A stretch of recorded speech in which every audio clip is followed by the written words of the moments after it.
हुआ पेशागत भीमराव अम्बेडकर ज्योतिबा फुले व गाडगे महाराज देश के महान योद्धा पुरुष।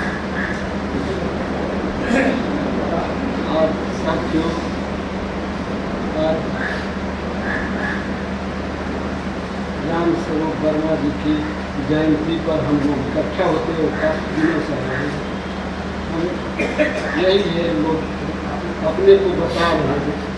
हमारी जाति सही 60 में जो सूद समाज है, हम अपने सूद समाज से भाग रहे हैं। हिंदू मुसलमान ऐसे लोग हमारे यहाँ पर हिंदू और सूद ही दो ही जाति हैं। मुसलमान यहाँ नहीं, मुसलमान सूद से, तो उस सूद से जो बनते हैं तो 90% बन जाते हैं। जो कहा जाता है 10% राज कर रहे हैं। कम्युनिस्ट पार्टी के लोगों ने नारा दिया था 15-50। बाबा साहब ने कम्युनिस्ट पार्टी के लोगों ने दिया था ये जो धन धरती पर कब्जा है इन लोगों का, तो कुछ हमारे में के भी हैं। तो जो हमारे में के भी हैं उनके पास जाति नहीं है, वो भी उन्हीं के साथ था। तो इस हिसाब से हम 85 हो गए। फिर सभी जातियों के जो पैसे वाले धनाढ्य लोग थे, वो सब लोग उसी धनाढ्य में चले गए। इसलिए हम आज उसी में पिस रहे हैं। जब हमारी समाज धनाढ्य जो था वो उस लाइन में बैठ गया, तो उसमें उनको छुआछूत नहीं माना गया। छुआछूत हमारे लोगों को माना गया जो गरीब रहा, जिसके खाने का नहीं रहा, कोई पैसा नहीं था। उस समय बाबा साहब जब लड़ाई लड़े थे और राम स्वरूप वर्मा ऐसे लोग जो बुद्धिजीवी एका किए थे, उस एका को तोड़ने वाले का कोई है अपने ही साथी है, जो वही बुद्धिजीवी थे, पैसे वाले धनाढ्य थे। हम लोगों को पिछलग्गू बना करके उन्हीं के साथ बैठा दिया। तो आज हम तो यही सोचते हैं, बाबा साहब और राम स्वरूप वर्मा ऐसे लोगों को हम लोग नहीं मानेंगे तो बहुत बड़ा अब पाप होने जा रहा है, चाहे जहाँ हो। अब पहले भी लड़की बिटियाँ बचानी पड़ रही थी, आज फिर उसी लाइन में हम लोग जा रहे हैं। अब कमाई कम होगी, लड़की बिटियाँ बचाना पड़ेगा। तो साथियों, चाहे जितना हम कोशिश करें, और जब तक हम एक सूद और हिंदू दो ही जातियों में नहीं बचेंगे, तब तक हमारे ऊपर ये लोग हावी रहेंगे। क्योंकि बाबा साहब मजबूरी में ये आर्य समाज को रखा था, अन्यथा आर्य समाज को तो भी हटा देते, क्योंकि हमारे यहाँ शिक्षा नहीं थी, मजबूरी थी। राजा तो थे मगर पढ़े नहीं, अंगूठा लगाते। पढ़ाई में ब्राह्मण ही रहा, तो ब्राह्मण जब पढ़ाई ही वही करता था, इसलिए अगुआ हो गया, सबसे आगे ब्रह्मदेव हो गए। तो ये ब्रह्मदेव नहीं है, हम लोगों के साथी हैं। एक ही तरह से सभी लोग पैदा होते हैं, उसमें ये नहीं है कोई भुजा नहीं है, कोई पेट से नहीं है। सब ढोंग बना करके हमारे समाज को दबाया गया कि हम मार करेंगे, हम काट करेंगे। लेकिन जब मार काट करने वाला आया टाइम, तो सब एक हो गए, पैसे वाले सब अंग्रेजों के साथ। गरीब ही ने लड़ाई किया, चाहे चौरी चौरा कांड हो, चाहे कोई कांड के जलियांवाला बाग हो, कोई अमीर आदमी नहीं मरा था, निहत्थे थे, गरीब ही मरे थे। साथ आज हम यही देखते हैं कि हमारी समाज में जो थोड़ा खाने पीने वाला व्यक्ति है वो उसी में बैठा। आज हमारे यहाँ हम लोगों ने प्रयास किया कौशल को हराने का। क्यों हराया? क्योंकि वो तो उन्हीं की समाज में बैठता है, उसी को उन्हीं को देखता है, समाज को देखा ही नहीं। इसलिए कौशल भी हारे हैं, अन्यथा हारते नहीं। क्योंकि उन्होंने तो जब उनका लड़का दारू से मरा तो दारू मुड़ना शुरू कर दी। अब देश में दारू नहीं रहना चाहिए। अरे लड़के को नहीं जब संभाल पाए तो दारू मुड़ा क्या कर लोगे? तो इस हिसाब से साथियों, हमारे समाज को कोई भी अपना व्यक्ति वैसा हो, वो हमारी ही समाज पर कब्जा किया हो, हमारी ही समाज को दबाने का काम किया, हमारे में का भी। तो इस हिसाब से जब तक हम एक सूत्र से नहीं बनेंगे, बंधेंगे तब तक कि यही हम लोगों को भोगना पड़ेगा। आज तो भाजपा सरकार है, ये अब की तो बना लिए, ये कसर रह गई तो नहीं, अंतर 400 पार हो जाते तो हम लोग, हमारे लोगों के बच्चे पोते सब अशिक्षित हो जाते, पढ़ने का अधिकार छिन जाता, संविधान बदल जाता। ये भाजपा के चाहे जो बिरादरी का हो, जैसे अमजद ने बताया कि बहुत बुरी हालत से हमारे समाज के लोग उसी में पूजा पाठ में पड़े हैं, बहुत बुरी हालत से। क्योंकि हम यही देखते हैं, हमारे में भी हैं, कुछ पैसे वाले हैं, कुछ है तो जाया जाता है तो वो हमको भी संस्कार वही बताते हैं। तो इस हिसाब से जब तक इनके संस्कार खत्म नहीं होंगे तब तक हमारे समाज का है ठीक हो। तो साथियों, पढ़ाई से हम लोग उनका कुछ एकता बना था, आज उसी पर भाजपा बिल्कुल एक टक्की देख रही है कैसे इनकी पढ़ाई छीनी जाए। तो इस पढ़ाई जिस दिन चली जाएगी, राम स्वरूप वर्मा ऐसे लोगों का नाम मिट जाएगा। तो आज हम उनको पर आए हैं, तो ये सोच के चलें कि कुछ आगे हम बढ़ें, अपने परिवार को बताएं, अपने समाज को बताएं, जहाँ बैठे तहाँ बताएं। क्योंकि हम बुरी हालत से हमारे पूर्वजों ने जो झेली है, पाँव में जूते नहीं पहनने को पाए, तन पर कपड़े नहीं रखने को पाए, लेते खरीदते थे तो जहाँ जाना है वहीं पे पहनते थे, थोड़ी दूर जा कर के फिर निकाल देते थे। तो इस हिसाब से चरपैया और कुर्सी हमें क्या मिला है, जब बाबा साहब को नहीं इन्होंने बैठने दिया, जो इस विश्व के छठे विद्वान, तो हम लोगों के कब बैठने देंगे। तो साथियों, राम स्वरूप वर्मा के जो हम जयंती में आए हैं, तो यही सोचे कि हमारी समाज अब नीचे न जाने पाए, ऊपर उठाया जाए। धन्यवाद। इंकलाब जिंदाबाद। धन्यवाद कामरेड। अब जिला श्री छोटेलाल जी, ज्वाला प्रसाद जी से निवेदन है कि वो आए और अपने दोस्त श्री ज्वाला प्रसाद।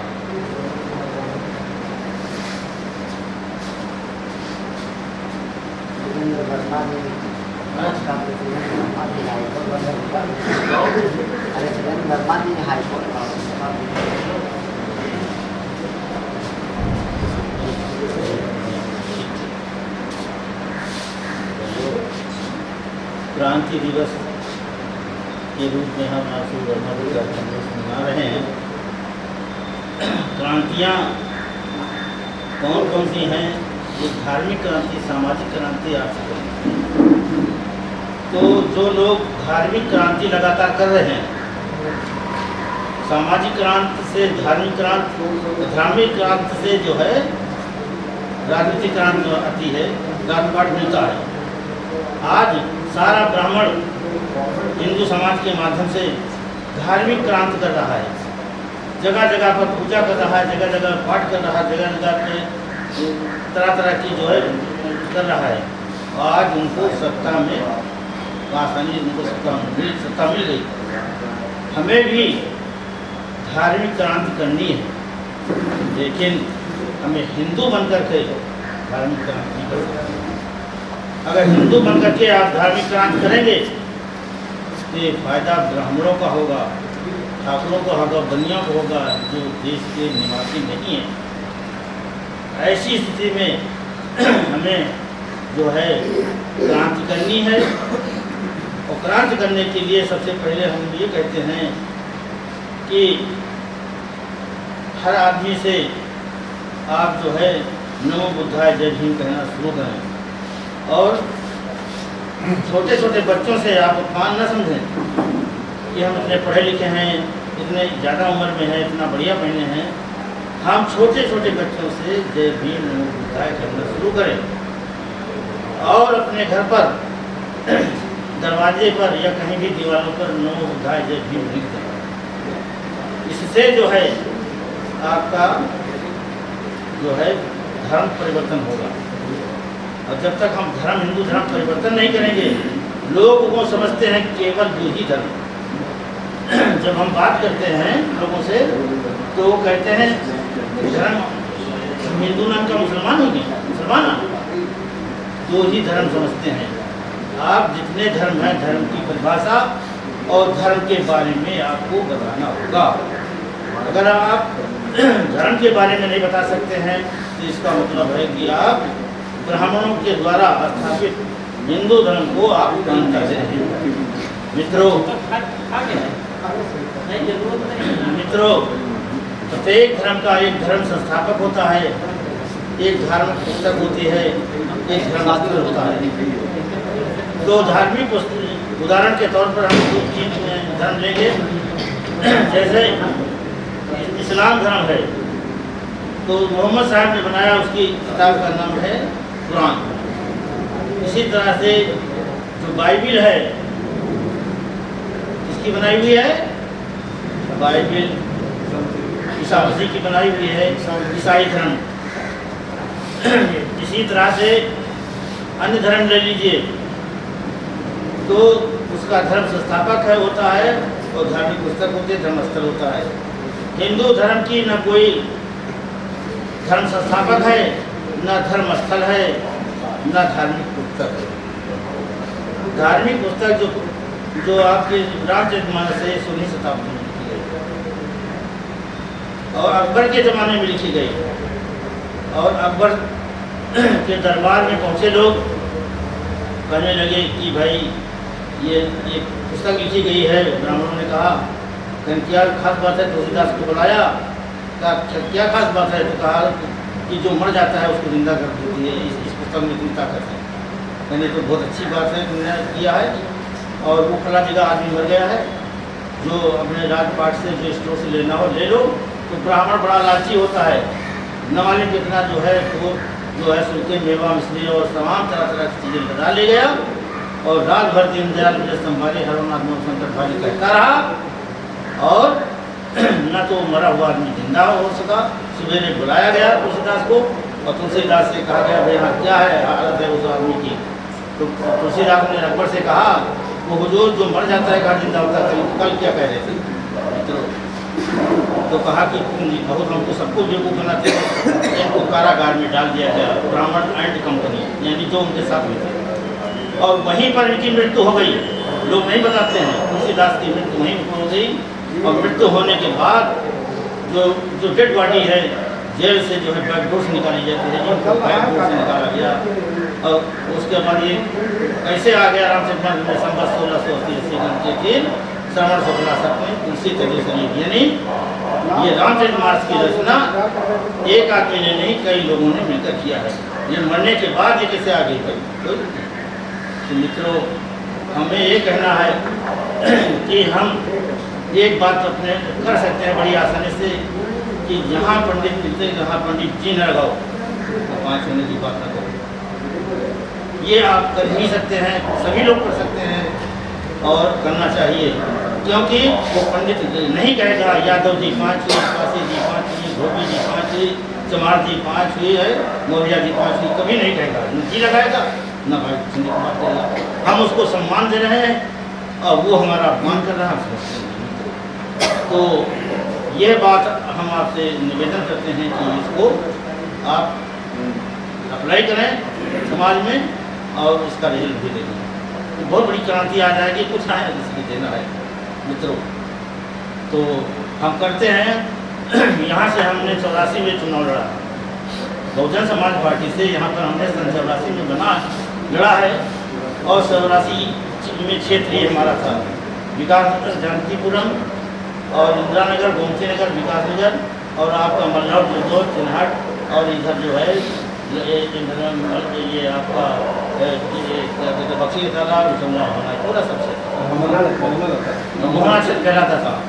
और 84 के बाद 89 में लड़ा और बहुत ही कम वोटों से मैं हार गया, बहुत ही कम वोटों से हार गया। और केवल हारा किसकी वजह से? पासी लोगों से। कहाँ के पासी लोगों से? आपके जिगोर के पासी लोगों से। हमारे चाचा खुद स्वयं घाटे में बैठे हैं, विद्यार्थी चाचा विधायक वो थे, मास्टर थे, हेडमास्टर थे और अपने को कांग्रेसी कहते थे। और सारे इधर क्षेत्र में जो है हमारा दुष्प्रचार किया और उसके वजह को 700-800 वोटों से हल्ला। 91 में मायावती ने हमको टिकट नहीं दिया। कहने लगी कि आप जो है 5 लाख रुपया दीजिए। हमसे कहने लगी मायावती तो हम कैसे कैसे किया, तो हम लोग 5 रुपये नहीं थे। हम जमीन मायावती से भी सीनियर हैं, 3 बार दिल्ली गया हूँ पार्टी और क्या। तो मायावती ने पूरे कार्यकर्ताओं को जो है पार्टी बर्बाद, हाँ, पूरे कार्यकर्ताओं को सम्मान नहीं दिया और उनको बाहर कर दिया।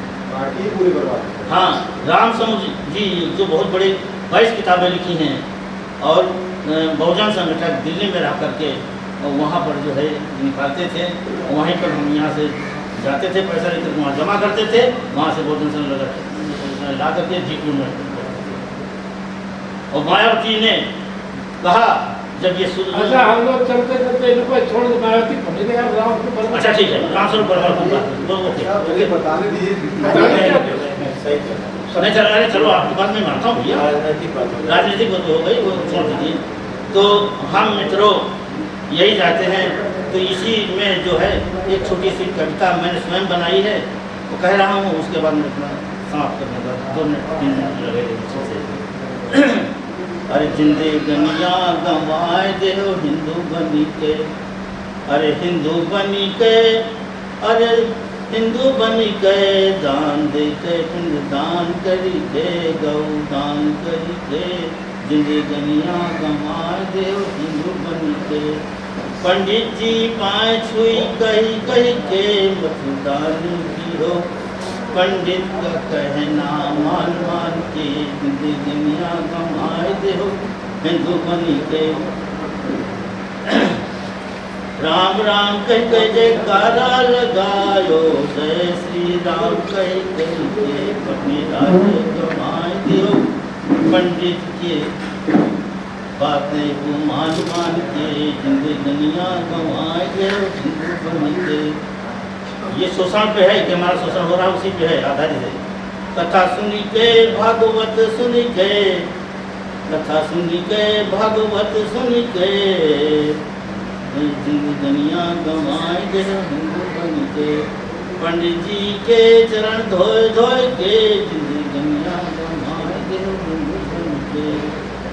गंगा नहायो सरजू नहायो, पवित्र ना हो पायो, संगम में डुबकी लगाए लगा के, दान दे के पिंड दान की हो, गरीब हो गयो, पंजन पुजारी को दान दे के।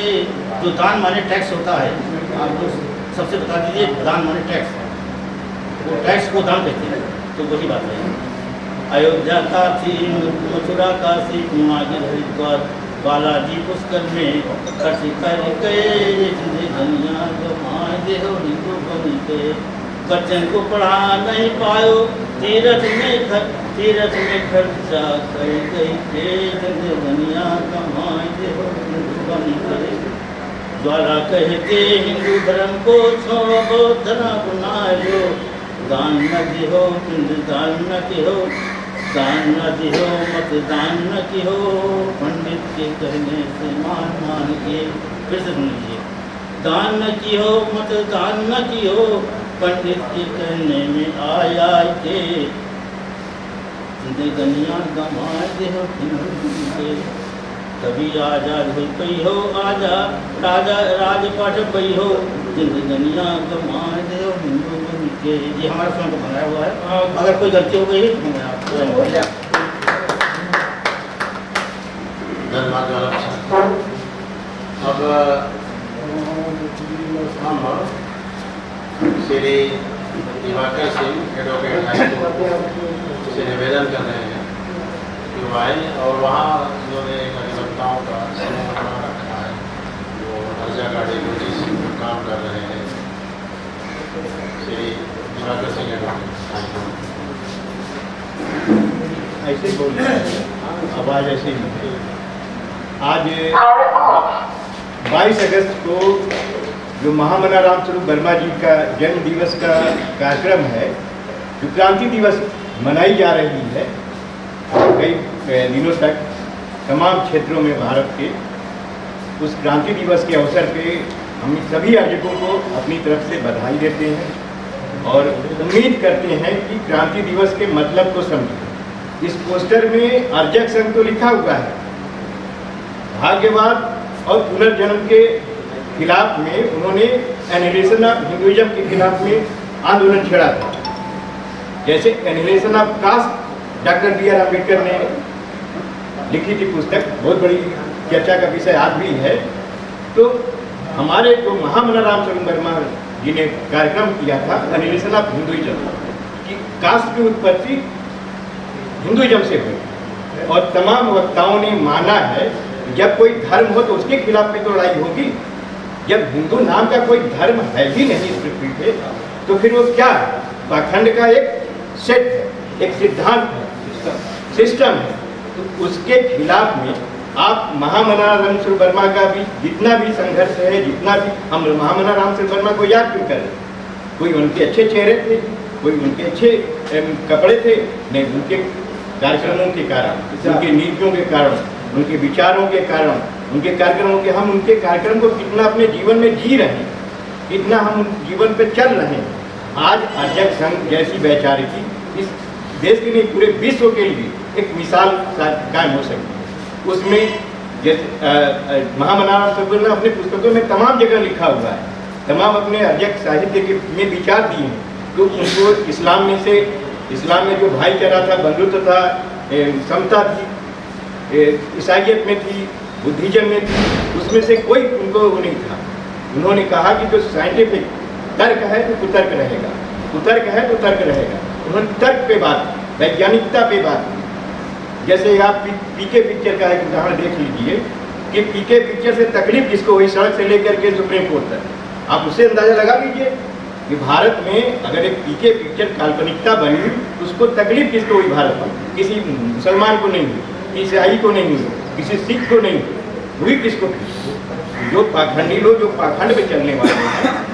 आप लोग को पहले अर्जक साहित्य को, अर्जक साहित्य में वो शक्ति है, वो पावर है, वो क्षमता है कि आप अर्जक साहित्य को ज़्यादा से ज़्यादा लोगों के बीच में, अर्जक साहित्य को, ये 1984 में एक आंदोलन भारत में चलाया गया कि सत्ता प्राप्त करने के लिए आप अवसरवादी बनो, जातिवादी बनो, और जातिवादी अवसरवादी बनने के चक्कर में सत्ता तो आपने पा ली, लेकिन साहित्य को आपने पीछे छोड़ दिया, जो अर्जक साहित्य है, जो अर्जक की वैचारिकी है। इसलिए मैं आज क्रांति दिवस पे यही निवेदन करता हूँ।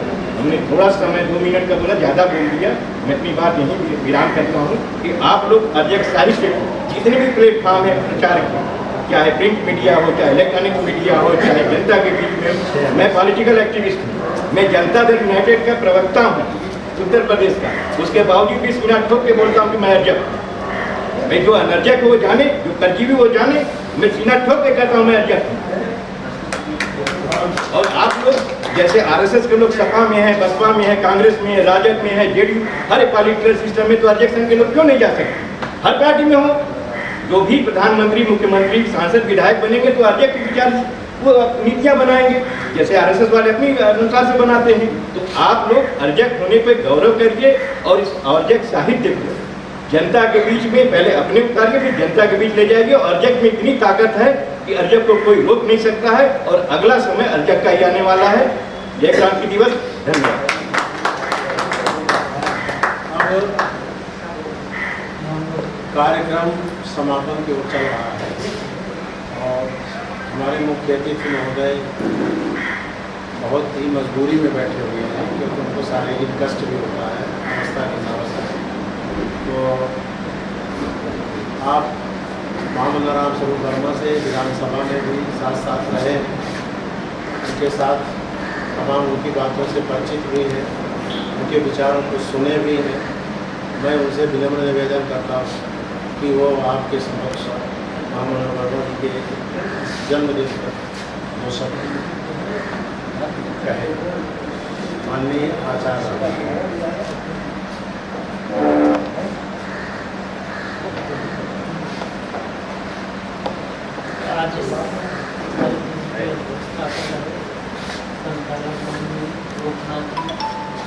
और बहुत से लोग हैं हमारे, तुलसीराज रावत जी, राम लोग जी, छोटे लाल जी बैठे थे, हैं कि छोटे लाल जी हैं, चुनाव भी लड़ते हैं और सामाजिक परिवर्तन की लड़ाई भी लड़ते हैं। ज्वाला प्रसाद जी हैं, और सभी सम्मानित साथी माननीय वर्मा जी से अपना थोड़ा संबंध जोड़ते हैं वैचारिक या किसी रूप में, उन सभी साथियों को मैं क्रांति दिवस की बधाई देता हूँ। वर्मा जी उस समय थे, इतने साहस का काम था विधानसभा के अंदर रामायण को फाड़ना। आज की सरकार होती तो रासुका लगा के जेल भेज देती, लेकिन उस समय की सरकार थी, विचारों की स्वतंत्रता थी, इसलिए उन्होंने कुछ ऐसा नहीं किया। वर्मा जी ने जो तर्क रखा विधानसभा में कि मैं रामायण को क्यों फाड़ा, ये एक विषमतावादी पुस्तक है जिसमें ब्राह्मणवादी कल्चर का ही गुणगान किया गया है और कुछ नहीं किया गया। तो उन्होंने विधानसभा के अंदर पढ़ने फाड़े और पढ़ने ही नहीं फाड़े, कानपुर में उन्होंने मनुस्मृति और रामायण की उंगली जलाई। कितने साहस का काम था, ये सबके बस का नहीं था। हमारे चौधरी बैठे हुए होंगे कहीं पीछे, छिप करके क्यों बैठते हैं, यहाँ आगे बैठते, आप आगे वो छिपे हुए बैठे हैं। ये भी क्रांतिकारी आदमी है, ऐसी बात नहीं, लेकिन हम अपनी मूर्खता से कभी कभी फंस जाते हैं, तो उसमें भी फंस गए तो इन्होंने एक गलती कर दी, उसी में फंस गए। अब पत्रकारों के कहने में आ गए, अरे सारा कार्यक्रम होने के बाद उसमें आग लगाते और वहाँ से जाते। इन पत्रकारों ने कहा नहीं, पहले अपना मेन कार्यक्रम पूरा करो, तो जलाने का काम पहले शुरू कर दिए, तो उसी में पकड़ गए, जेल भी गए। जेल से जब ये छूटे हैं तो तमिलनाडु के लोगों ने पढ़ा होगा अखबार में, आवाज आ रही पीछे तक तो इनको बुलाया और सम्मानित किया। तो बहुत बड़े क्रांतिकारी रामास्वामी नायकर जैसे पैदा हुए थे, जिन्होंने टू रीडिंग ऑफ रामायणा किताब लिखी और एक क्रांति मचा दी राम के चरित्र पर कि ये क्या है। तो उसको यहाँ ला करके पेरियार ललाई सिंह यादव ने उसका अनुवाद कराया। अनुवाद करा के हिंदी में उन्होंने वो पुस्तक छापी। जब छापी तो वो सरकार की नज़रों में गई, तो सरकार ने उस पर पाबंदी लगा दी। पाबंदी लगा के दी, इसके बाद हाई कोर्ट चले गए।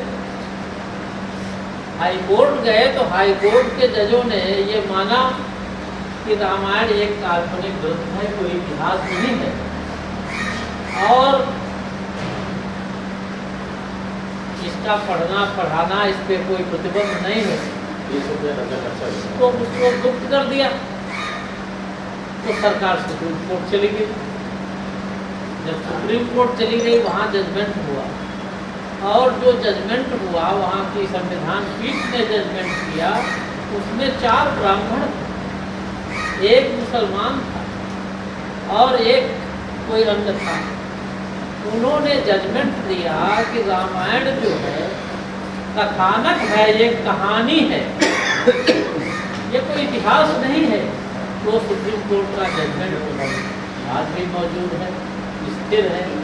उसमें पीएम भगवती जैसे विद्वान ब्राह्मण भी थे। तो रामस्वरूप वर्मा जी ने इन सारी चीज़ों का अध्ययन करने के बाद ये देखा कि ऐसा ग्रंथ जिसमें केवल ब्राह्मणों का ही गुणगान किया गया और किसी का नहीं। आजकल तो ये स्थिति हो गई है कि जिन्होंने रामायण लिखी है उनका कोई दोष नहीं है, हम आप पढ़ दें तो हम पर मुकदमा कायम हो जाएगा। जैसा कि पिछले दिनों सुना होगा कि चंद्रशेखर यादव शिक्षा मंत्री बिहार के थे, उन पर मुकदमा कायम कर दिया। चौपाइयाँ कौन पढ़ी थी? ये वर्णात हम देव तुम्हारा, स्वपच किरात कोल कलवारा, वेद रीति सब भांति ही नीचा, कि नहीं छाह छुई नहीं सींचा। ये नीच वर्ण के हैं, अधम हैं, तेली हैं, कुम्हार हैं, कलवार हैं, ये सब नीच लोग हैं। इनकी छाया पड़ जाए तो स्नान करना चाहिए। रामायण ये कोई धार्मिक ग्रंथ नहीं हो सकता, इसलिए लिखा हो। हमारे स्वामी प्रसाद मौर्य जी ने पढ़ दिया। अब वो पढ़ते जाते हैं अपान जनक मेरे लिए कि ढोल गंवार सूद पशुमारी सकल ताड़ना के अधिकारी, अधम जाति में विद्या पाए यथा वह दूध पियाए। कि नीच जातियों को विद्या पढ़ाना ऐसा है कि जैसे सांप को दूध पिलाना। कहते सांप को दूध पिलाते रहो तो जहरीला हो जाएगा। जैसे हम लोग थोड़ा बहुत जान गए हैं तो हम लोग उनकी निगाहों में जहरीले आदमी हैं, जहर उगलते हैं उनके खिलाफ। तो ये वर्मा जी, क्योंकि हम उनके साथ विधायक भी रहे हैं, जब पहला भाषण उनका विधानसभा में मैंने सुना तो मैं उनके आवास पर गया। मैंने कहा वर्मा जी आपको बहुत बहुत साधुवाद, आपका भाषण मुझे बहुत अच्छा लगा, बड़ा तर्कपूर्ण था। तो उन्होंने पहला प्रश्न किया आप किस पार्टी के एमएलए हैं? कांग्रेस का हूँ। कहीं किसी कांग्रेस के एमएलए को मेरी बात अच्छी लगे, ये बात मेरी समझ में नहीं आई थी। तो हमने कहा मैं कांग्रेस का एमएलए तो हूँ, लेकिन मैं रिजर्व कॉन्स्टिट्यूंसी में हूँ। कहीं हाँ तब तो फैसला। उस दिन के बाद हमारी बिल्कुल कोलकाता हो गई और हम लोग साथ बैठते उठने लगे। मैंने ये देखा कि राजनीतिक व्यक्ति आर्थिक रूप से कभी ईमानदार नहीं हो सकता। उसे चुनाव लड़ना होता है, चुनाव में पैसे खर्च होते हैं। लेकिन मैंने केवल पाया कि वर्मा जी ही ऐसे आदमी थे जो आर्थिक रूप से बहुत ही ईमानदार थे। एक घटना बता दूं मेरे ही जीवन की। हम दोनों लोग टीए बिल भर रहे थे, एक ही जगह बैठे थे। मैंने वर्मा जी से कहा वर्मा जी आपका टीए बिल गलत हो गया। वर्मा जी कुछ नहीं बोले, अपना टीए बिल भरते रहे। फिर मैंने कहा वर्मा जी आप दूसरा फार्म ले लीजिए, आपका टीए बिल गलत हो गया। जब वर्मा जी भर चुके तब हमसे कहे कि रामलाल जी ये बताओ इस पर क्या गलत हो गया, ये बताओ। तो आपने कैसे जान लिया? बिल मेरा है, जान आप ले लिया कि ये गलत हो गया। मैंने कहा मैंने इसलिए जान लिया कि आपने बृहस्पतिवार को अनुपस्थित लिख दिया, तो बृहस्पतिवार, शुक्रवार, शनिवार और रविवार 4 दिन का डीए आपका कट गया। हम लोग ऐसे अक्सर कर देते थे, तो भाई बृहस्पतिवार को नहीं रखे तब भी उपस्थित लिख दिया, तो इसमें ये तो था नहीं कि 4 दिन का डीए कट जाएगा, फिर 200 रुपया रोज का डीए मिलता है और वो कट जाएगा तो नुकसान होगा आर्थिक। तो वर्मा जी बाद में हमको बताया कि देखो बृहस्पतिवार को मैं अपने क्षेत्र में था, मैं कतई नहीं लिख सकता था कि मैं उपस्थित रहा। उस दिन से मेरी समझ में आया कि गलती तो मैं कर रहा हूँ। अब कह रहा हूँ वर्मा जी से कि आप गलत है। उस दिन से घटिया काम मैंने भी बंद कर दिया। हमने कहा वास्तव में ये मैंने गलत किया। ऐसा व्यक्तित्व था उनका। एक जमाना था कि वर्मा जी को बहुत कम पेंशन मिलती, सब पेंशन कम थी भी। तो वर्मा जी क्या करते थे, अब मैं क्या बताऊं कि वो जब मैं भोजन करते हुए पहुंच गया, नथुलाल उनका भोजन बनाता था। तो मैंने कहा नथुलाल सब्जी नहीं लेने गए थे, बाजार नहीं गए, सब्जी मंडी तो यही न रही। कुछ नहीं बोला। हमने तो कहा चले जाए वो पड़ोसन तो सब्जी वर्मा जी दाल रोटी केवल खा रहे। तो जब वो खा चुके गए, नथुलाल क्या बताओगे? मैं बता रहा हूँ कि मैं दाल रोटी क्यों खा रहा हूँ। आप बताइए, मुझे इतनी पेंशन मिलती है, बताए अमाउंट, में 26 रुपये 25 पैसे इसका किराया पड़ जाता है, जिसमें रहते थे विशंभर बिल्डिंग में। और इतना मेरे कपड़ों की धुलाई हो जाती थी, इतना मेरा कोई अतिथि आ गया उसको खिलाया पिलाया चाय पिलाई, सब हो गया। तो मेरे बजट में ये हुआ कि एक टाइम दाल खाई जाए, एक टाइम सब्जी खाई जाए, तब पूरा पड़ेगा। ऐसे थे वर्मा जी। और राजनेता ऐसा करेगा बताइए? है ये तो उनका जीवन था। समय के बहुत पाबंद थे हम, उनके साथ जब टहलने जाते थे, यदि हम 1-2 मिनट लेट हो जाए तो वर्मा जी कभी प्रतीक्षा नहीं करते थे, हमको दौड़ के पकड़ना पड़ता था कि वर्मा जी वहाँ तक पहुँचे। इतने वो समय के पाबंद थे। मित्रों, उन्होंने बहुत काम संगठन बनाया, बहुत से किताबें लिखी और रामायण पर उन्होंने बहुत कुछ लिखा। अब रामायण की मैं चर्चा इसलिए करूँगा कि वर्मा जी का सब सारा ध्यान उसी पर केंद्रित है, रामायण पर, उनके धार्मिक ग्रंथों पर। इसलिए मैं उसकी तो उनके व्यक्तिगत जीवन की बात रही जो मैं उस पर मैं इसलिए करना चाहूँगा कि आप जो शिलालेख मिले हैं पहली शताब्दी के, दूसरी शताब्दी के और बाद उनसे ये सिद्ध हो गया कि पहली शताब्दी तक संस्कृत भाषा नहीं, पाली ही बोली जाती थी, पाली ही लिखी जाती थी, संस्कृत भाषा नहीं। और संस्कृत भाषा होती तो कुछ संस्कृत में तो लिखा जाता। 185 ईस्वी में बौद्ध राजा बृहद्रथ को मार कर जब पुष्यमित्र शुंग गद्दी पर बैठा तो उसने सेना लेकर के बौद्धों को कत्लेआम कराया, और इतना कत्लेआम कराया कि तिरुपति से कब्जा करते हुए जब सियालकोट पहुंचा था, सियालकोट लाहौर, तब उसने ये आदेश दिया था कि जो एक बौद्ध का सर लाएगा उसे 100 स्वर्ण मुद्राएं दी जाएगी। उसने लिखा, ये में एकम श्रवणम श्रम दास्यत तत्मे शतम स्वर्ण मुद्राएं दास्यामि। जो मुझे एक बौद्ध का सर देगा उसे मैं 100 स्वर्ण मुद्राएं दूंगा। इस तरह का आदेश किया। आप एक कहानी सुनते होंगे, हालांकि वो कहीं लिखत पढ़त में नहीं है कहानी में, कि आज भी ब्राह्मण जो है नारियल फोड़ता है ना, नारियल में आँखें और मुँह ऐसा बना होता, सिर जैसा होता। तो वो जब उसने जाना, उसको किसी ने बताया कि कुछ लोग सर दिखा के पैसा ले लेते हैं और वही सर फिर दिखा के आपसे पैसा ले लेते हैं। तो उसने राजधानी अपनी अयोध्या बनाई थी। पहले इसका साकेत नाम था। अयोध्या माने बिना युद्ध के जो मिल गया हो, वो अयोध्या थी। तो अयोध्या में वो बैठा दिया एक आदमी को कि जो सर लावे उसको तोड़ दीजिए, और तोड़ के नदी में डाल दीजिए, तब मुद्राएं दीजिए। इसीलिए उसको सरयू कहा जाता है। जहाँ पर सरों का ढेर लग गया था वो है सरयू, जिसका योगी जी ने नाम बदल दिया, सरयू कर दिया, जबकि सरयू वहाँ है ही नहीं।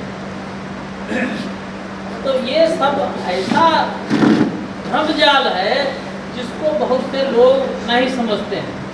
आप ये जानेंगे, रामायण जो लोग पढ़े होंगे और महाभारत जो लोग पढ़े होंगे, महाभारत में बुद्ध की आलोचना है। मैं बता देना चाहता हूँ, क्योंकि रामायण और महाभारत पर ही पूरी थिंकिंग उनकी निश्चित है।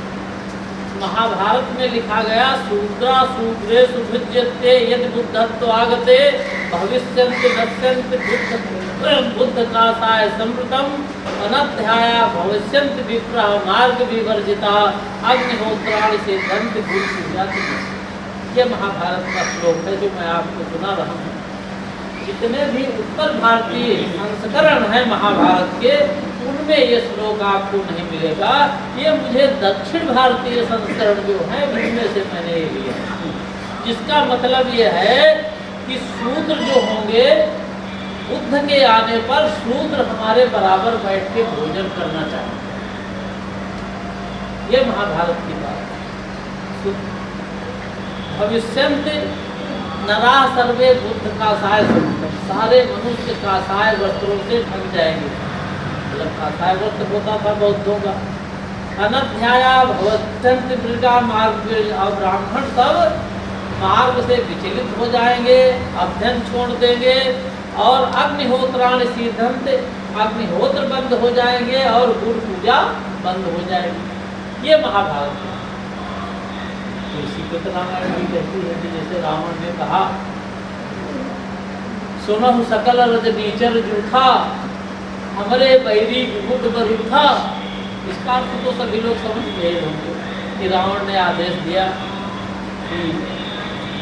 कि जाओ जहाँ हो हिमक होम सराधा, जहाँ यज्ञ हो रहे हो, यज्ञ में चूंकि घी और अन्न जलाया जाता है, पशु मारे जाते, जहाँ हो हिमक होम सराधा, जिनके जा ही करो तुम बाधा, उसको जाकर के मारो।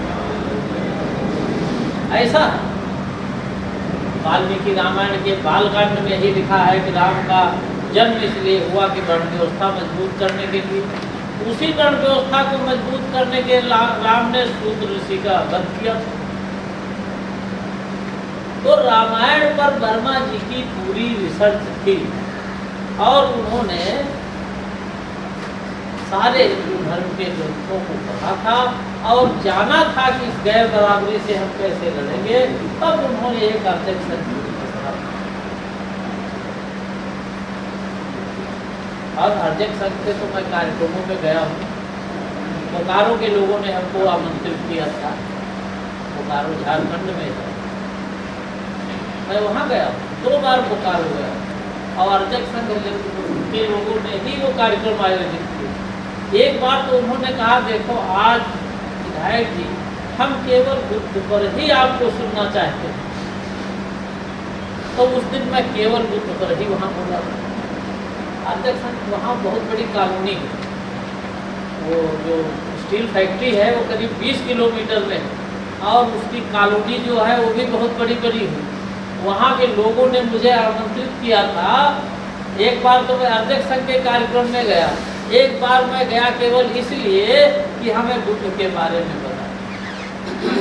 तो आप उनके ग्रंथों को पढ़िए और जानिए।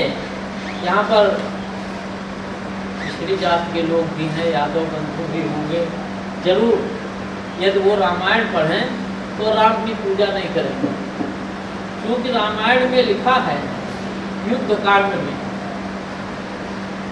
युद्ध कांड में समुद्र और राम का संवाद है। आप जानते हैं कहानी में तो सब होता है, कहानी में तो बंदर पहाड़ लेकर के उड़ जाता है।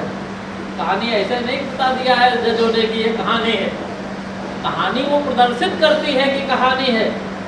कहानी में ही कौवा उपदेश देता है, कहा सुनो खगनायक गरुड़ को उपदेश देता है। तो ऐसे नहीं उन्होंने भी रामायण पढ़ी। युद्ध कांड में जब समुद्र और रावण का संवाद होता है तब राम जो है बाण निकालते हैं समुद्र को सुखाने के लिए। समुद्र कहता है मैं आप क्यों सुखाओगे, आपके साथ नल्ली जैसे इंजीनियर हैं जो खुद बना देंगे, आप चले जाइए। तो मान जाते हैं, फिर कहते हैं ये बाण तो मैं निकाल चुका हूँ, इसका मैं क्या करूँ, इसका उपयोग क्या करूँ। तब समुद्र कहता है, समुद्र के मुख से कहलाएगा उग्र दर्शन कर मारो बावह तस्य दस्तवह अब आभीरा प्रमुखा प्राप्त पिबंत सलिलम। कहते हैं कि ये जो अहीर हैं ये बड़े उग्रवादी हैं, मतलब बड़े गुंडे टाइप के हैं, सब बदमाश हैं, अपराधी हैं। पाहवस तस्व दस्तवा, और ये सब डाकू है। अहीरों के बारे में बता, आभीरा प्रमुखा, इनमें सब आभीर प्रमुख हैं। पिबंत सलिलम, मेरा पानी पीते हैं, समुद्र का पानी जबकि कोई नहीं पीता। तयतस स्पर्शात पावम सहेयम कर्म भी, इनका छूना मुझे पाप स्वरूप लगता है। इन हीरों का छूना मुझे पाप स्वरूप लगता है। अमोघा क्रियताम रामम, हे राम अपने बाण का प्रयोग इन हीरो पर करो और ये नष्ट हो जाए तो राम अपने बाण का प्रयोग करते हैं, वो हीरो की बस्ती रेगिस्तान में बदल जाती है और नष्ट हो जाती है। अब बताओ, मैं एक बार यादवों के सम्मेलन में गया दर्शन नगर में, तो भाई मैंने आयोजकों से कहा था देखो बात ये है कि वहाँ सुनने वाले लोग कैसे होंगे, मैं थोड़ा कट भी बोलता हूँ तो क्या वे लोग सुनेंगे? कहीं आप कुछ भी बोलिएगा सब सुनेंगे। तो मैं जब वहाँ बोल रहा था, कुछ बोलने के बाद मैंने यही रामायण का कथानक शुरू किया और मैंने पूछा आप बताइए, पहले तो पूछा मैंने बताओ इसमें राम के भक्त कितने हैं, तो बहुत हाथ उठ गए।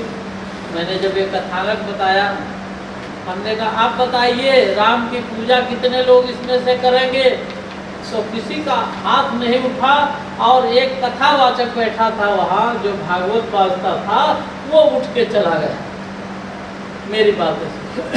तो यदि आप इन ग्रंथों को पढ़ेंगे तो आप जानेंगे कि वास्तव में मेरे प्रति इसमें क्या लिखा है। और बड़ी स्थिति ये है कि लोग पढ़ते कम हैं। अब मैं भी कम पढ़ता हूँ, इसलिए मेरी आँख गड़बड़ हो गई है, कान से सुनाई नहीं पड़ता है और थोड़ा बीमार रहता हूँ।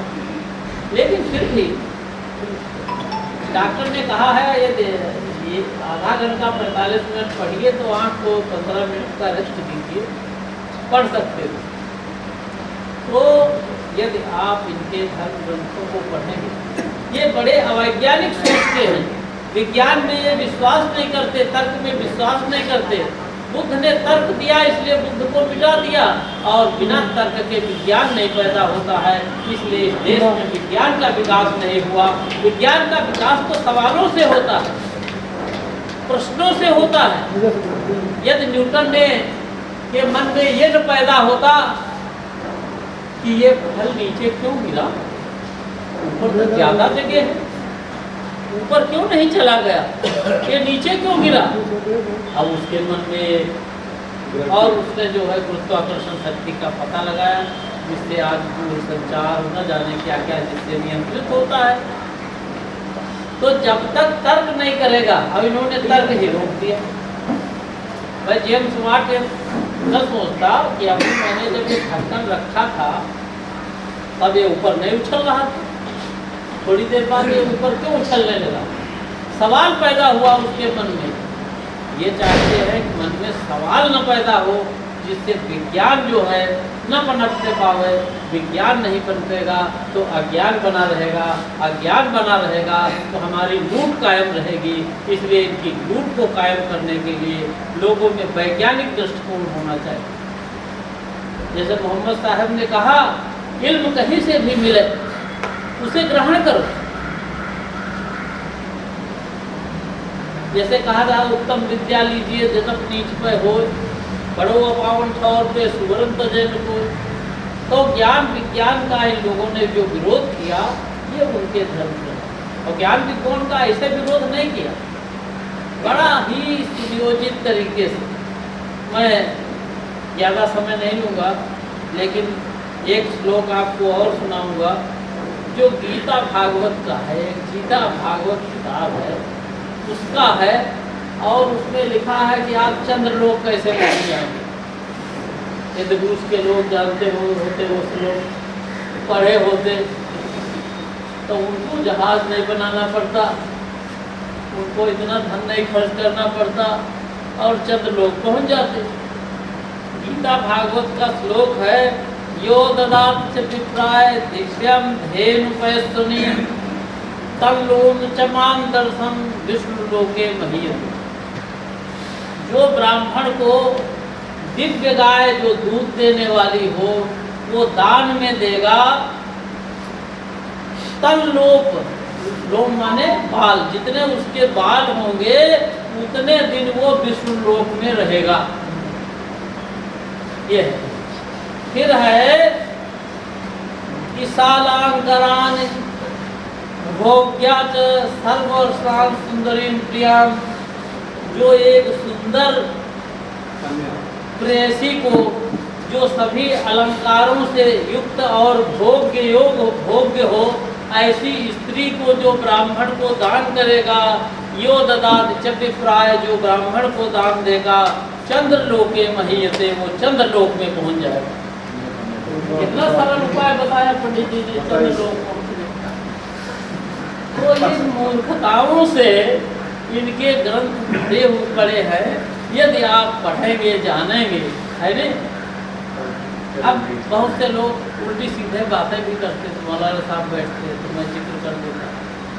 एक सज्जन एक दिन मुझसे कहने लगे, अरे मोहम्मद साहब तो बड़े हयास आदमी थे, उन्होंने 13 साल की कन्या से शादी कर लिया था 56 साल की उम्र में। तो हमने कहा आपने इस्लाम को पढ़ा है, जानते भी हो, क्या पढ़ा इस्लाम में आपने बताइए। वो बता नहीं पाए। तो उनके बाद सुनो, वो एक बहादुर सिपाही की लड़की थी जो उनके साथ जंग में मारा गया था, और वो लड़की इतनी सुंदर थी। तो मोहम्मद साहब ने सोचा, यहाँ तो लोग महिलाओं के लिए जंग करते हैं, लड़ाई लड़ते हैं, तो इसके लिए तो बहुत लोग जंग करेंगे। तो सब सोच विचार करने के बाद, साथियों से सलाह करने के बाद उन्होंने उसको अपने साथ कर लिया था। और जैसे कि पेरियार नायकर ने 70 वर्ष की उम्र में शादी क्यों किया, उन्होंने साथियों को बुला के कहा, ये मेरे पास धन बहुत है, मेरे बाप व्यापारी थे, ये हमारे मिशन के काम में कैसे आएगा। तब उन्होंने उससे शादी की। तो लोग उड़ाने वाले, परवरिश के लिए अच्छा जो भोगी आदमी होता अपने से बड़ी विधवा स्त्री से विवाह क्यों करता, बताइए। सुंदर छोटी कन्या से करता, अपने से खदीजा बेगम से शादी क्यों किया उन्होंने। 60 साल तो आलोचना करने को तो बहुत लोग कर सकते, उसको बिना जाने आलोचना करेंगे। कुरान कभी देखी नहीं होगी, कभी पढ़ी नहीं होगी, मोहम्मद साहब का जीवन कभी उन्होंने पढ़ा नहीं होगा, लेकिन वो उनकी धारणा इस्लाम के खिलाफ है। जो भी गैर बराबरी के खिलाफ जो सिद्धांत है, उसके ब्राह्मण सदैव खिलाफ है, वो साथ नहीं रखता। तो आप जानते, आप देख नहीं रहे, एक बछड़ा होता है, उसको छूट दीजिए तो कहाँ जाएगा, गाय का थन पकड़ेगा ना, दूध पिएगा ना, वो पेशाब क्यों नहीं पीने लगता। वो जानता है कि पेशाब बहुत अच्छी चीज है, तो पेशाब पीने लगता, तो दूध क्यों पीता।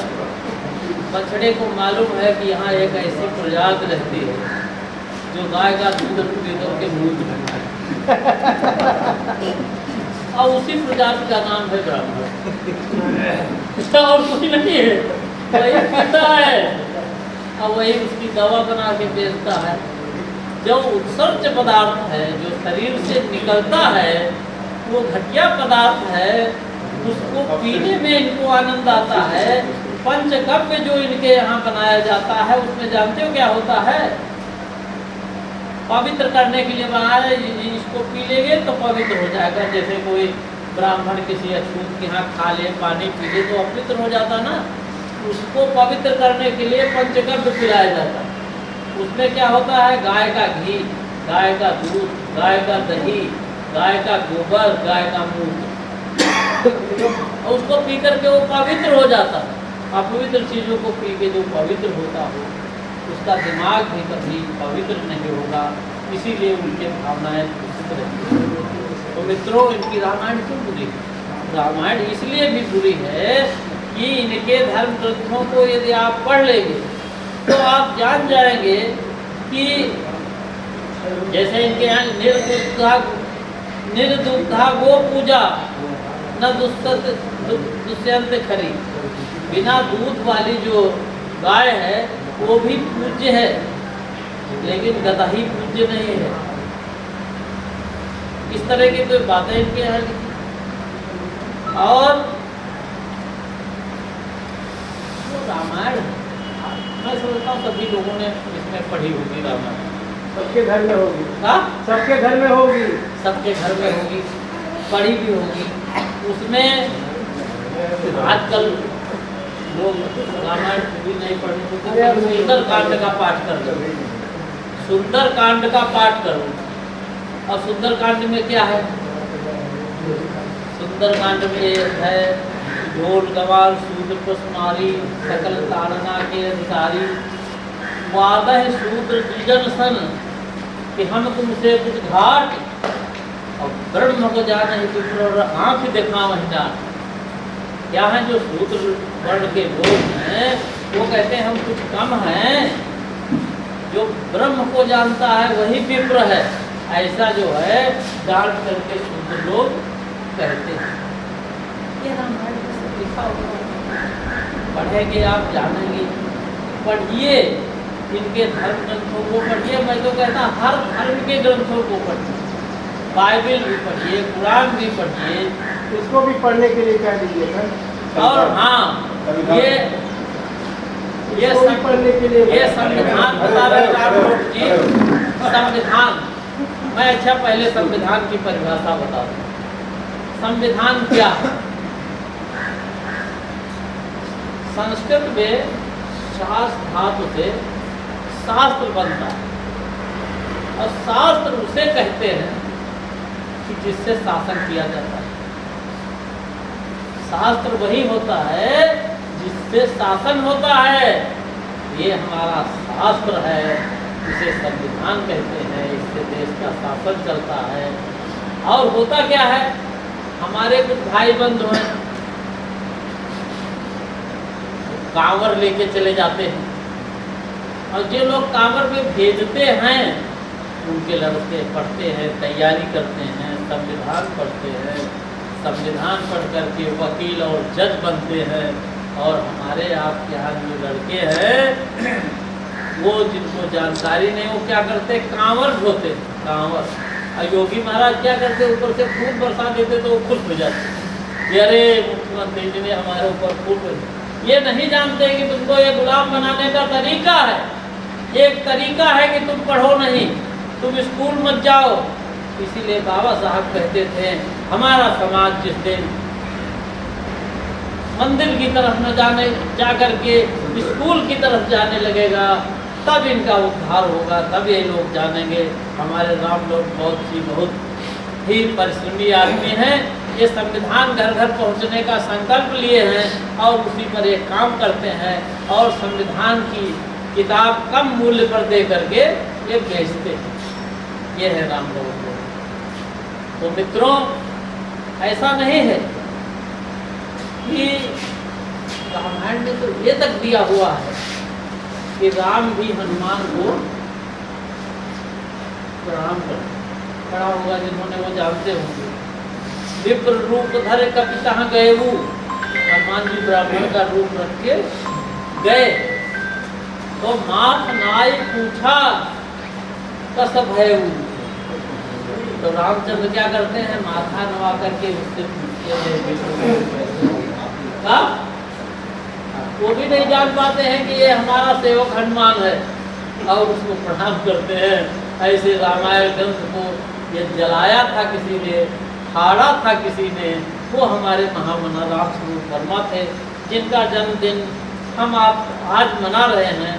तो मित्रों, रामायण तो खैर बहुत बड़ा ग्रंथ है और बहुत लोग पढ़ते हैं, उसमें सूत्रों का ही अपमान नहीं किया गया, स्त्रियों के बारे में भी बहुत कुछ कहा गया। जैसे कहते हैं स्त्री शूद्रो नाध्येता, लिखा उनके शास्त्रों में स्त्री शूद्र को विद्या नहीं पढ़ानी चाहिए। स्त्रियों के बारे में बताते हैं कि माता पिता पुत्र गुणगारी पुरुष मनोहर निरखत नारी। ये स्त्री का, और वो पुरुष का दोष नहीं देते हैं। पुरुष सुंदर स्त्री देख करके उसके मन में क्या आता है, क्या भाव आता है, ये नहीं बताएंगे, स्त्री का दोष देते हैं। तो ऐसी रामायण को कहते हैं नारी स्वभाव सत्य मैं कहूँ, नारी का स्वभाव में सत्य जो है वो कह रहा हूँ। क्या है, अवगुण 8 सदा रहे, सदैव 8 अवगुण उसके मन में रहते हैं। स्वार्थ अमृत चपलता माया। स्वार्थ अमृत माने झूठ, चपलता और माया, भय अविवेक अशोच अदाया, ये सब अवगुण बताते। तो ये सब स्त्री शूद्रों को अपमान करने के लिए जो ग्रंथ लिखे गए वो हमारे ग्रंथ नहीं हो सकते। और धर्म ग्रंथ वही है जो गैर बराबरी के खिलाफ लड़े। बुद्ध ने गैर बराबरी के खिलाफ लड़ाई करी तो बुद्ध को यहाँ से मिटा दिया गया। और पहली शताब्दी में ये हुआ कि बुद्ध में एक नई धारा बनी जिसे महायान कहते हैं। जिन लोगों ने बुद्ध की दीर्घा निकाय पढ़ी होगी उसमें दिया हुआ है कि मरने के बाद कुछ शेष नहीं बचता। जब कुछ शेष नहीं बचता तो दोबारा कौन पैदा होगा, ये बुद्ध का कथन है। जब मरने के बाद बचता नहीं तो क्या पैदा होगा। लेकिन जो दूसरी शताब्दी में उसमें बुद्ध तो किसी में भेद नहीं करते थे, ब्राह्मण है मेरे साथ नहीं आएगा तो सबको लेते थे। जब पहला उपदेश सारनाथ ने दिया उसमें ब्राह्मण ही थे तो बुद्ध तो इसमें कोई भेद नहीं किए। बाद में जो ब्राह्मण उसमें थे उन्होंने महायान शाखा बना करके बुद्ध को ही ईश्वर बना दिया और आत्मा परमात्मा पुनर्जन्म सब घुसेड़ दिया। बुद्ध के नाम पर जातक कथाएं लिख दी, 550 पूर्व जन्म की कहानियां लिख डाली बुद्ध की। ये सब बुद्ध को मिटाने की साजिश है, उनकी असली विचारधारा को मिटाने की साजिश है। बुद्ध न तो पुनर्जन्म मानते थे और न वो ईश्वर मानते थे, क्योंकि ये जितनी भी चीज़ें हैं ये सब गैर बराबरी पैदा करती हैं। गैर बराबरी के खिलाफ भी उनका आंदोलन था जिसको हमारे वर्मा जी ने आगे बढ़ाने का काम किया। और वर्मा जी ने जो काम किया, मैं बिहार भी गया हूँ, बिहार में भी वर्मा जी के काफ़ी अनुयायी हैं। वहाँ मैं सम्मेलन में गया हूँ जब रघुनाथ सिंह जी अध्यक्ष थे, उस समय मैं राष्ट्रीय महामंत्री भी रहा हूँ, अध्यक्ष संघ का। तो मैं सब जगह अध्यक्ष संघ के कार्यक्रमों में गया हूँ। बाद में बाबूलाल कनौजिया थे, इन्होंने हमको इसलिए हटा दिया उससे कि ये तो धर्म को मानते। तो मैंने कहा मैं धर्म को बिल्कुल मानता हूँ, लेकिन बुद्धिवादी धर्म को मानता हूँ। मैं बुद्ध के धर्म को मानता हूँ और वो मैं मानता रहूँगा और आपसे भी कहूँगा आप मानिए, क्योंकि वो एक समतावादी विचारधारा है, ज्ञान की धारा है। बुद्ध तो यही कहते हैं आत्मदीपो भव, आप अपने को स्वयं प्रकाशित करो। बुद्ध कहाँ कहते हैं आप हमारे पीछे पीछे चलो, ये तो बुद्ध नहीं कहते। आप अपने को प्रकाशित करो। बुद्ध कहते हैं बुद्धम शरणम गच्छामि, माने तुम ज्ञान की शरण में जाओ। धम्मम शरणम गच्छामि, माने तुम सिद्धांत की शरण में जाओ, नियम की शरण में जाओ। संघम शरणम गच्छामि, जो बुद्धिवादियों का संघ है उसकी शरण में जाओ। बुद्ध तो ये कहते हैं। बुद्ध कहाँ कहते तो हमारे पीछे पीछे चलो, ये तो नहीं कहते। तब बुद्ध कहाँ से गलत है। मैं ये इस नाते अध्यक्ष में नहीं रह सकता कि मैं धर्म को मानता हूँ, तो ये मेरा इस्तीफा है, ये आप ले लीजिए, आप किसी और को बना लीजिए, मुझे इसकी कोई आवश्यकता नहीं। मुझे विचारधारा से प्रेम है, वर्मा जी की विचारधारा से प्रेम है, उसको मैं फैलाता रहूँगा, वो करता रहूँगा। कनौजिया साहब आप अपना काम करिए, मैं अपना काम करता हूँ। तो मतलब ऐसी संकुचित धारणा उसको ले जाके केवल कानपुर में समेट के रख दिया और बाकी प्रदेश में जो है उसको फैलने नहीं दिया। तो ऐसे लोगों से भी होशियार रहने की ज़रूरत है और ऐसे लोगों को समझने की ज़रूरत है कि क्या है और ये क्या कर रहे हैं। तो मित्रों, काफ़ी चर्चा हुई आपके साथ और मित्रों ने चर्चा की और अधिक मित्र हैं जो चर्चा करेंगे। तो आज जो देश की वर्तमान स्थिति है वो तो धर्मांधता फैलाने का ही काम कर रहे हैं। प्रधानमंत्री जाकर के जेल देखिए आगे धर्म की जो सेकुलर स्वरूप था, धर्मनिरपेक्ष स्वरूप था, उसको वो नष्ट कर देते। आज वो विज्ञान की कांग्रेस में जब भाषण करने जाते हैं तब बोलते हैं हमारे देश में विज्ञान इतना ज़्यादा था कि आदमी के धड़ में जानवर का सर लगा दिया गया और जिंदा हो गया, इतना विज्ञान था। ये तो हिंदू अखबार एक निकलता है जिससे छपा ये था कि मतलब ये घटना छपी कि एक वैज्ञानिक वहाँ बैठा हुआ था विदेशी, जिसने हाथ जोड़ लिए कहा आज से मैं भारत के विज्ञान कांग्रेस में नहीं आऊँगा क्योंकि यहाँ पर सारे नेता वैज्ञानिक उन्होंने एक बात नहीं कही, एक बात और कही। एक बात ये कही थी कि हमारे यहाँ जो कौरव पैदा हुए थे वो स्टेम सेल विधि से पैदा हुए। तो जिनकी सोच अवैज्ञानिक है वो अवैज्ञानिकता फैलाओगे। आपका फर्ज है वैज्ञानिक सोच को पैदा करना, जिससे लोग हमारे संविधान में हमारे रामलोट जी बैठे हुए हैं, संविधान में 51 जो अनुच्छेद है उसमें दिया हुआ है सरकार का दायित्व है लोगों में वैज्ञानिक सोच पैदा करे, मानवतावादी दृष्टिकोण पैदा करे। ये हमारा संविधान कहता है। संविधान सबको समानता का अधिकार देता है, सम्मान सबको बराबरी का अधिकार देता है, जिसके ये लोग खिलाफ हैं। और वास्तव में यदि इनकी पूर्ण सत्ता होगी तो संविधान कुछ नहीं रहेगा। यदि आप पुरानी बातों में जाएंगे तो संविधान जब बन रहा था तो इन्हीं तत्वों ने विरोध किया था। ये विरोध किया था कि हमारे संविधान वेत्ताओं ने हमारे जो देश के प्राचीन कानूनविद थे उनसे कोई उनके बारे में कुछ लिखा ही नहीं हमारे संविधान वेत्ताओं ने।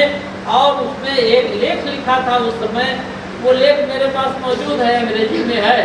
उसमें ये लिखा था कि हमारे देश में मनु जैसा कानूनविद था, इसके बारे में कोई उल्लेख हमारे संविधान वेत्ताओं ने नहीं किया। उस लेखक का नाम विष्णु पांड्या था और आरएसएस के अखबार ऑर्गेनाइजर में 30 नवंबर 1949 को वो लेख छपा था।